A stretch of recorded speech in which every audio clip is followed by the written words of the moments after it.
अष्टांग योग में तीसरा नियम है स्वाध्याय।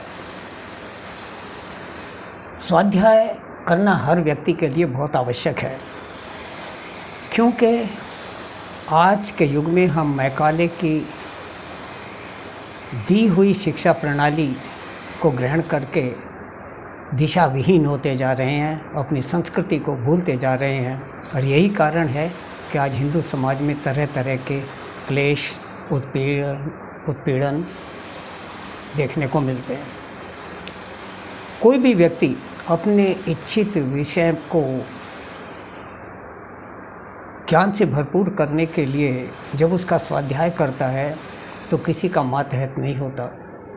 उसमें अधिकतम ज्ञान अर्जन करके उसका विशेषज्ञ बनता है।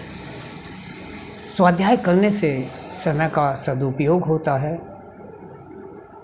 स्वाध्याय करने से हमारे पास पुस्तकों का एक अच्छा संग्रह हो जाता है, जो कि हमारी संतान को भी समय समय पर मोटिवेट करता है कि वो भी किसी पुस्तक को उठा करके देखें और उसमें से अपनी इच्छा के अनुसार उचित विषय में कुछ ज्ञान अर्जन करें।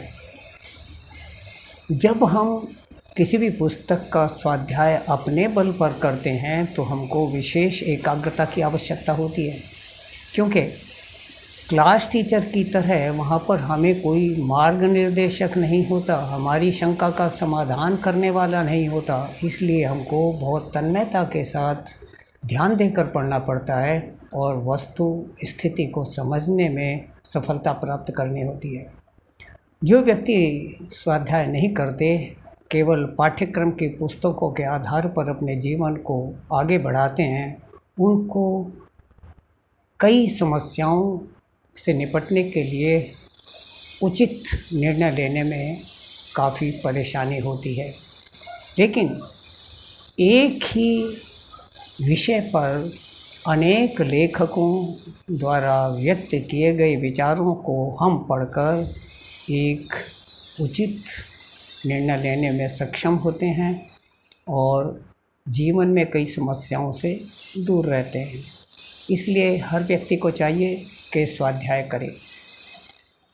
जैसा कि हम अक्सर कहते हैं कि एक व्यक्ति को जीवन में 3 प्रकार की आवश्यकताएं होती हैं: धन संपत्ति की, दूसरी अपने शरीर को स्वस्थ और चिरायु बनाने की, और तीसरी अपने चरित्र को आध्यात्मिकता से ओत-प्रोत करके लोक परलोक को सुधारने की। इसलिए केवल स्वाध्याय ही एकमात्र ऐसा मार्ग है जिस पर चलकर आप इन तीनों मार्गों पर आगे बढ़ सकते हैं।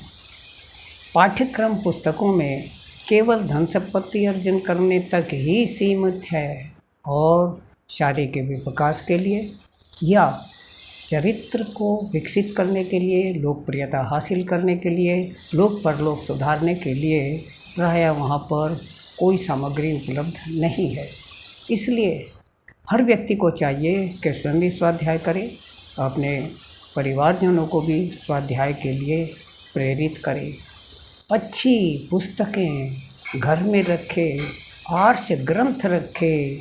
हमारी वैदिक संस्कृति ही एकमात्र ऐसी संस्कृति है जिसकी प्राचीन पुस्तकें आज नासा और इसरो के वैज्ञानिकों का मुकाबला कर सकती हैं। बाकी संसार की कोई भी संस्कृति इतनी वैज्ञानिक नहीं है। इसलिए हमको चाहिए कि अपने पुरातन ग्रंथों का गहनता से अध्ययन करें, आगे बढ़ें, समय का सदुपयोग करके जीवन को विकसित करके आनंदित रहें, दीर्घायु हों और आदर्श मार्ग पर चलकर आने वाली पीढ़ियों को एक अच्छा मार्ग प्रशस्त करें। तो आज स्वाध्याय पर थोड़ी बात करनी थी। अगली बार अगले नियम पर बात करेंगे। अगर आपको इस वीडियो में कुछ भी तथ्य दिखाई दिया हो तो लाइक करना ना भूलें। सब्सक्राइब तो आपने कर ही रखा होगा और अपने प्रियजनों को भी शेयर करके पुण्य के भागी बने। धन्यवाद। नमस्कार।